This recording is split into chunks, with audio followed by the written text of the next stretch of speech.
সবাইকে আমরাই আজমকাল ডেকে এলাম, আমাদেরকে অনেকজন এখন ভারী ভাবছে।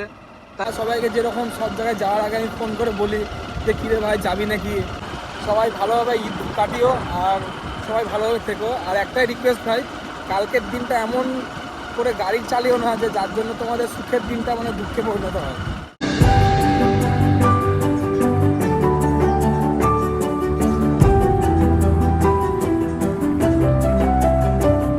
স্টোরেজ ফুলের ব্যাপার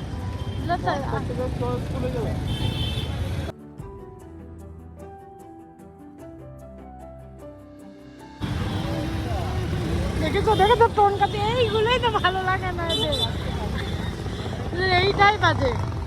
বেলডাঙাতে খুব প্রচন্ড ভিড়, আর শপিং মলগুলো দেখো এত পরিমাণ ভিড়, তাই না? পুরি বাবারে দাঁড়িয়ে পড়েছি মান করাতে, আর মান করাতে দাঁড়ানো মাত্র ওই কার্তিক কাকুর হাতে চা খাবো না সেটা তো হয় না, তাই খেয়ে দে এবার বেরিয়ে যাবো বরঞ্চ উদ্দেশ্যে। তো ধরো রাখো, আমি কি করে ধরবো? ধরলে তো হাতে ফোন আছে আমার, তারপরে ফোনটা তো ভাঙলাম সেদিন, দেখছো বললাম পড়ে যাবে। যা ফেলে দিল। বেলডাঙ্গা থেকে এলাম চা আর মোমো খাওয়ার জন্য, কারণ মোমোটা একটা ঝাল বেশি একটা ঝাল কম যেহেতু।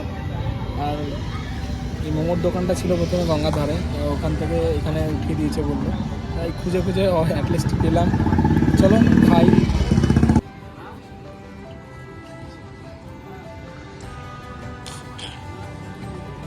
খাওয়া হলো, মোমো খাওয়া হলো, এবার আইসক্রিমের পালা।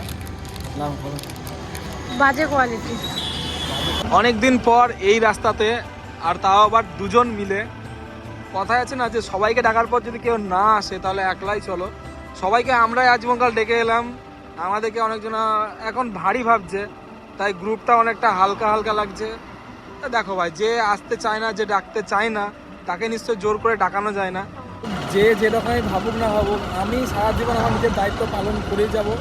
আর সবাইকে যেরকম সব জায়গায় যাওয়ার আগে আমি ফোন করে বলি যে কিরে ভাই যাবি নাকি বা কিছু, এই জিনিসটা সারা জন্য আমি বলেই যাবো। আজকে বহরমপুর এসেছিলাম আমরা দুজনে মিলেই, কোনো প্ল্যান ছিল না, কারণ সকাল সকাল কাজ হয়ে গেছে, ওরও পার্লারের কাজটা তাড়াতাড়ি হয়ে গেছে বলে এলাম একটু ঘুরতে, নিজের একটু টাইম বের করে বাইরে কোথাও ঘুরে আসাটা উচিত, কারণ মাইন্ডটা অনেকটা ফ্রেশ হয়। জানছি সারাদিন জার্নি হচ্ছে, সারা বলতে গেলে সব কিছুই মানছি, কিন্তু তারপরেও যে জিনিসটা যে কিছুটা টাইম বের করে আমার মনে হয় আলাদা করে ঘুরে এলে অনেকটা কাজেও মনটা বসে, মাইন্ডটা অনেকটা ফ্রেশ হয় সব কিছুই। তো চলো সবাইকে জানাচ্ছি ঈদ মুবারক, সবাই ভালোভাবে ঈদ কাটিও আর সবাই ভালোভাবে থেকো। আর একটাই রিকোয়েস্ট ভাই, কালকের দিনটা এমন করে গাড়ি চালিও না যে যার জন্য তোমাদের সুখের দিনটা মানে দুঃখে পরিণত হয়।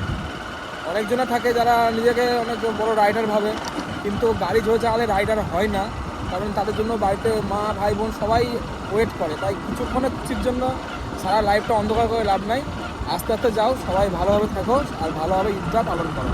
তো চলো এই ভিডিওটা এখানে শেষ করছি, দেখা হচ্ছে পরের ভিডিওতে। ততক্ষণের জন্য সবাই ভালো থেকো, সুস্থ থেকো, আর অবশ্যই সাবস্ক্রাইবটা করে যাও কিন্তু।